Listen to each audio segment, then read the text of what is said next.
কোনো ক্ষতি হতে আমি দেবো না। আমার জন্য আমার ভালোবাসাটা থাকবে, আর আমি খোদা শুনে হেঁটে খেলে বেড়াবো তা হতে পারে না। কে আছে ধরে নেয় ওই কিরণ বাড়ির বড় ছেলে সায়নকে, ওকে আমি আগে রক্তের বন্যা বইয়ে দেবো। তোমার জন্য আমার ভালোবাসা এখনো কম হয়নি একবার ভাই। মরণ তার কাছ থেকে আমাকে চিরদিনের জন্য সরিয়ে দিল, তাই তো আমি তার কাছ থেকে সরে এসেছি একবার ভাই। নইলে জেল থেকে বেরোনোর পর তোমার সাথে আমার আবার দেখা হবে কেন? মহব্বতের দাম অনেক রে বহে। সেদিন তোর সঙ্গে আমার দেখা না হলে তাকে আমি জরুর খুন করে ফেলতাম। এই হাত দুটো আরো বেশি করে রক্তে লাল হয়ে উঠত। তখন এই স্টাফ খা কোনদিন আকবর আলী খান আমি মানুষ হয়ে ওঠার কথা ভাবতো না। কিন্তু তবু আমি বলছি রে বোন, কাজটা তুই মোটে ভালো করেছিস। আকবর ভাই, তুই তোর ভালোবাসার গাছটায় জল না ছেড়ে আমার ভালোবাসার শুকনো মোড়া গাছটায় পানি দিয়ে তাকে বাঁচিয়ে রাখার কি দরকার ছিল? আমি আগে জানলে কোনদিনই তোর কথাটা আমি রাজি হতাম না। কিন্তু এছাড়া আমার যে আর কোনো উপায় ছিল না। নিজের ভালোবাসা ভাবার মতো সময় আসল ভাবনা নয় গো। অন্যের ভালো যদি করতে পারা যায় তাহলে সেটাই নিজের ভালো হয়। তাই তো একভাবে থাকলে কপালে যদি জোর থাকে তাহলে কখনো কোন কিছু কপালে সঠিকভাবে চোখের না। যারা পৃথিবীতে আপন বলতে আর কেউ নয়, সে তো আজ একটা ভাগ্যের মতন ভাই পেয়েছে। তাই তো আমি আজ সব হারিয়ে সব কিছু পেয়েছিল আকবর। তাই তো সব পাওয়ার আনন্দে আজ যে আমি শুধু আনন্দের হাসি হাসছি গো, আনন্দের হাসি। না না, তোর ভালোবাসাকে আমি এইভাবে মরে দিতে পারবো না। তুই ফিরে যাবি তোর কিরণ বাড়ির রাজপ্রাসাদে বন্দি বাসরে। আর তোকে আমি মোরা বউ করে নিয়ে তার কাছে যেতে চাই না। কিন্তু তার আগে তুই একটা কথা বলতো, সেদিন ওই মেয়েটাকে বাঁচাতে নিজেকে এইভাবে তুই জড়িয়ে পড়লি কেন? তুমি আবার কেন সেই মেয়েটার দিকে ছুরি নিয়ে তাকে খুন করতে গেছিলে বলো তো? কি করেছিল সে? তুই তো জানিস আমার প্রফেসর বন্ধু বিশ্বনাথের স্ত্রী সেদিন অ্যাক্সিডেন্টে মারা যাওয়ার পর এমনকি সে নিজেও তার চোখ দুটো খুইয়েছে। তার সঙ্গে ওই মেয়েটার কি সম্পর্ক? সম্পর্ক আছে। বিশ্বনাথকে বাঁচাতে না পারলে আমার স্থান যে দোজাকেও হতো না রে বলে। তাই তাকে বাঁচাতে আমি এক মনোবিদ ডাক্তারের কাছে গিয়েছিলাম। উনি বললেন তার স্ত্রী মারা গেছে বলে যেন সে ঘোলা করোনা জানতে পারে। তাই তাকে সুস্থ করতে একজন মেয়ের দরকার, আর সেই মেয়ে এমনই হবে সে যেন তার স্ত্রীর মতো তাকে আদর যত্ন করতে পারে। বুঝেছি। তাই তাকে তুমি তার স্ত্রীর অভিনয় করবার জন্য কিছু টাকা পয়সা দিয়ে রাজি করেছিলে, কিন্তু যখন সে রাজি হতে চায়নি তখন তুমি তাকে মারার হুমকি দেখিয়েছিলে। তাই ওই মেয়েটা আমাদের বস্তিতে টিউশন পড়াতে আসতো। ওকে দেখে আমার ভীষণ লোভ হলো। দেখলাম মেয়েটা শিক্ষিতা এবং খুবই স্মার্ট। তাই মোটা অঙ্কের টাকা তাকে অফার দিতে সে রাজি হয়ে গিয়েছিল। এমনকি আমি একসঙ্গে তাকে 10-12 লাখ টাকা হাতে তার তুলে দিয়েছিলাম। কিন্তু তাতেও সে রাজি হচ্ছিল না জেনে আমি তাকে খুন করতে গিয়েছিলাম। কিন্তু তুই তাকে বাঁচাতে নিজেকে তুই বিক্রি করে দিলি কেন? নিজের ভালোবাসার মানুষটার কথা তুই একটি বারও ভেবে দেখলি না বই? না, সেই সময় হয়তো আমি সায়নের কথা কিছুতেই ভাবিনি, কারণ সেই মুহূর্তে আমি চেয়েছিলাম মেয়েটাকে তোমার হাত থেকে বাঁচাতে। তাই স্বাভাবিকভাবে আমি সেই মুহূর্তে সায়নের কথা ভুলে গেছিলাম। তাছাড়া অন্য একটা কারণও ছিল। অন্য কারণ ছিল মানে? তুমি তো জানো আমি কিছুদিন আগে খুনের দায়ে জেল থেকে ছাড়া পেয়েছি। ওই ডাক্তার সান্যাল বাবুকে আমি সেদিন হয়তো খুনের হাত থেকে কিছুতে বাঁচাতে পারিনি।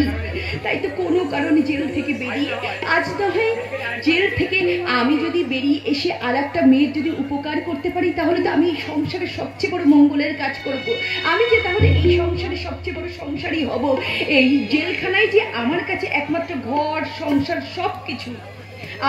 আমি তো সেটার জন্যই তো সেই মেয়েটাকে বাঁচাতে চেয়েছি। না রে ভাই না, তোর চোখের পানি যে আমি আর সহ্য করতে পারছি না। আকবর ভাই আমার এই কঠিন শক্ত বুকটা আর তোর জন্য তুলোর মতো নরম হয়ে গেছে। নাহলে কবেই তোর ওই ভালোবাসার মানুষটাকে আমি জোর করে ছিনে নিয়ে আসতে পারতাম। যাক সে কথা, আমি আর তোকে ওই ধোসা পোষা বিশ্বনাথের কেছে নিয়ে যেতে চাই না। আমি মিথ্যা বলছি। আজই এখন এই হোটেল থেকে পালিয়ে যাবো। কি বললে? পালিয়ে যাবো? তাতে করে সম্ভব? ঘড়ির কাঁটা কি সময়কে কখনো কোনো দিনের জন্য উপেক্ষা করতে পারে? আমি বিশ্বনাথ বাবুর কাছে একমাত্র ঘড়ির কাঁটা। আমাকে যে তার কাছে থাকতেই হবে, আর আমি যদি তার কাছে না থাকি তাহলে সে যে মরে যাবে একবার ভাই। মরো, ওই বিশ্বনাথের কথা তোকে আর ভাবতে হবে না। বন্ধুর যে বহিনের মহব্বতের দাম আমার কাছে তাই আমি চাই না কারো জন্য তোর ভালোবাসাটা কবর হয়ে থাকে। আর আমি চাই না তুই কবর হয়ে সবার মাঝে বেঁচে থাক। আমি চাই শ্মশান চিতা মাঝে আমার নবকুমারটা বেঁচে থাক। আমি চাই আর একটা পৃথিবীর জন্ম হোক। আমার মতো বন্দি শাহজাহান হয়ে আগ্রার তাজমহলটা অন্ধকারে ডুবে থাক। আমি চাই আমার স্মৃতির আলপনায় ফুটন্ত গোলাপের মতো তাকে খুঁজে পেতে কত কাল বছর ধরে যে অপেক্ষা করে আছে, তবু সে একটি পায়ের জন্য এলো না। সেই যে গেল আর ফিরে এলো না। তুমি এখানে কার কথা বলছো মধুচাতা? না, আমি কার কথা বলে নিব? এই ক্ষুধার রাজ্যে আমি যে অমাবস্যা সে কথা তোমাদের বলতে। কি তুমি ক্ষুধার রাজ্যে অমাবস্যা? মাগো, সারা পৃথিবীটাই ক্ষুধা, আর আমরা তার অমাবস্যার মতো সবাই অন্ধকার দেখছে। ডাঙায় সবাই হাবুডুবু খাচ্ছে। আর তুমি এই ভদ্রলোকটাকে চেনো আকবর ভাই? ভদ্রলোক? আমি ভদ্রলোক? আমার মতো নুরজাহানেরও মাথাটা খারাপ হয়ে গেছে। তবে আর শাহজাহানের মাথা খারাপ হচ্ছে?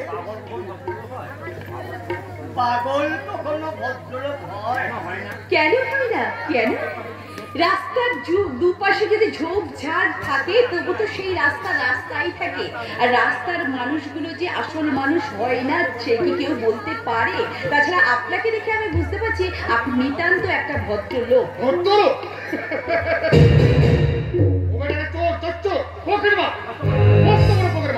এইমাত্র একটা ভদ্রলোকের পকেটমারি করে পালিয়ে যাচ্ছে। ভাগ্যে সবার গাড়ি ড্রাইভার দেখে ফেলেছিল, তাই টাকা উদ্ধার হলো। আমি পকেট মার নই। আমাদের পৃথিবীটাই তো পকেট মার। আমি তাদের খুঁজে বেড়াচ্ছি, আমি আবার পকেট মার হতে যাবো কেন?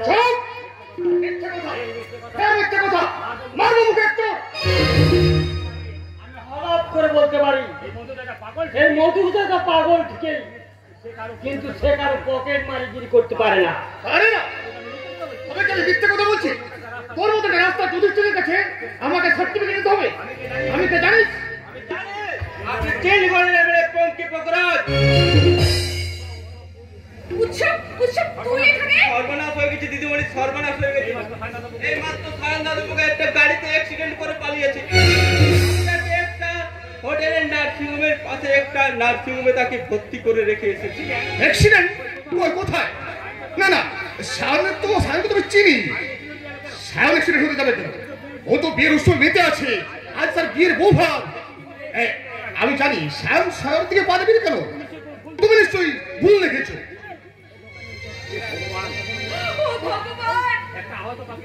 একটা আহত পাখিকে বাঁচাতে গিয়ে এমন করে আমি আমার বাসাটাকে ভেঙে ফেললাম। তবু আমি রক্তাক্ত সায়নকে দেখে কিছুতেই নিজের স্থির থাকতে পারবো না। আমি যাব এক্ষুনি তার কাছে আমি ছুটে যাব। আমি আর ভুল করবো না। আমি ঠিক দেখেছি ওই অজগরটাকে রাস্তার উপরে থমকে দাঁড়িয়ে। আমার জীবনের সবকিছু দিয়ে ফেলেছি, তোকে আমি ভুলে গেছি ভেবেছি। তুই কিছু ভাবিস না রে বহিন, তোর কোনো ক্ষতি হতে আমি দেব না। আজ থেকে আমি একটা স্টাফ কার থেকে 1000টা স্টাফ কার হয়ে যাব। সারা পৃথিবীটাকে আমি কবর বানিয়ে দেবো, সারা পৃথিবীটাকে রক্তে লাল করে দেবো আমি। আর তাই দেখে এই নদীর পানি আর পানি তখন থাকবে না, আমার পানি দিয়ে ওদের টেস্টটা মেটাতে হবে।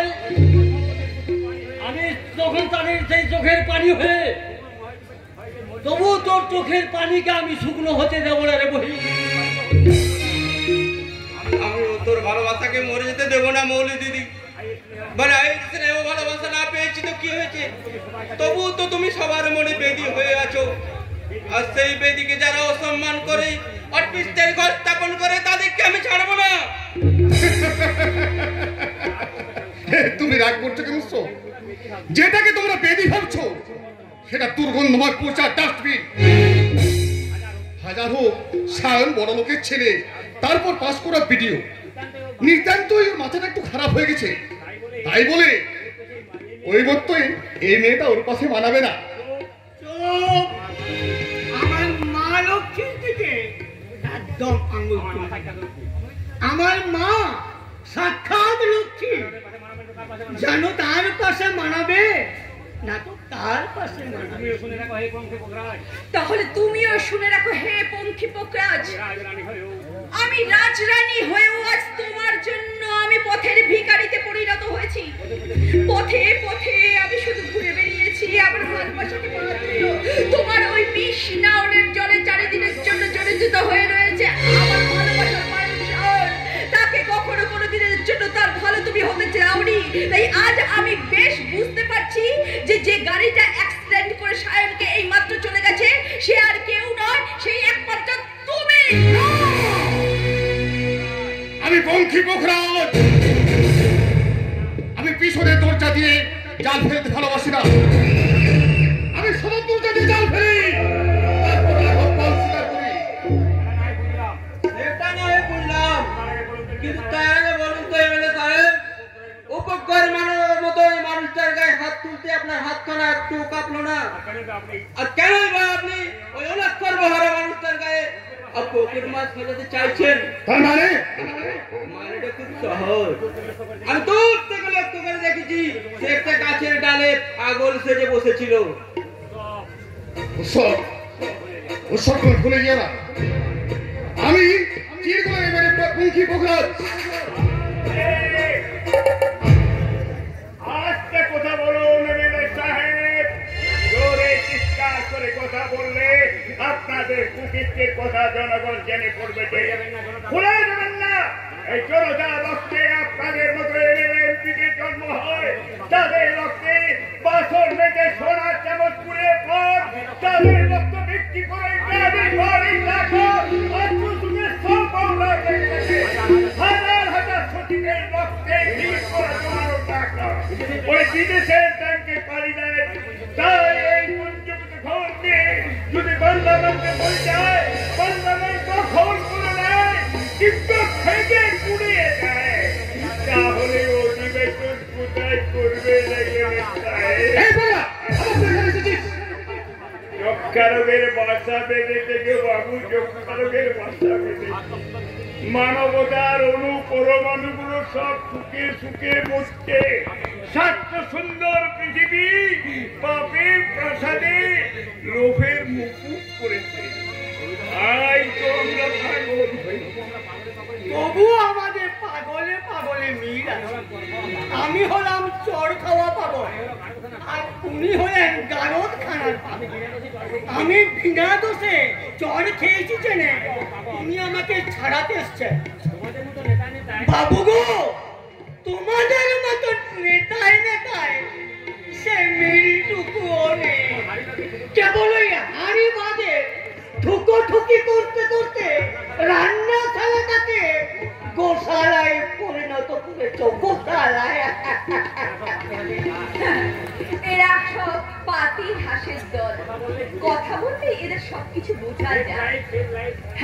ওই লেফট রাইট সেফ রাইট একটা প্রশাসনিক আইনের তৎপর মধ্যে পড়ে, অথচ এখন যদি কেউ নিজেরা সরকারি আইন না মানে, তারা যদি রাস্তার আইন না মেনে চলে, পুলিশ তাদের শাসন করলে উপরন্ত তারা পুলিশকে একটা গোদাম ঘরে বন্ধ করে দেয়। এদের চরিত্রটা না বদলালে কোনো কিছুরই সুফল পাওয়া যাবে না। তাই সমাজ বদলানোর আগে এদের চরিত্রটা আগে বদলানো দরকার। আমরা গর্ব করে বলতে পারবো যে বাংলা যাবো। বাংলা জাগবে পরে, তার আগে ওদের সবাইকে যদি ঘুম পাড়াতে না পারি, তাহলে আমার নামও বঙ্কিম পোখরাজ নয়।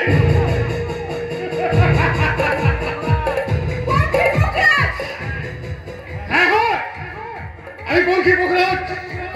এবার থেকে তোরা বলবি মরো বাংলা, বাঁচো বাংলা, ধসে মরো বাংলা। ধসা রোগের মতো তোদের সবুজ বিপ্লব একটু একটু করে শুকিয়ে যাবে ঝোড়া শিশিরের মতো।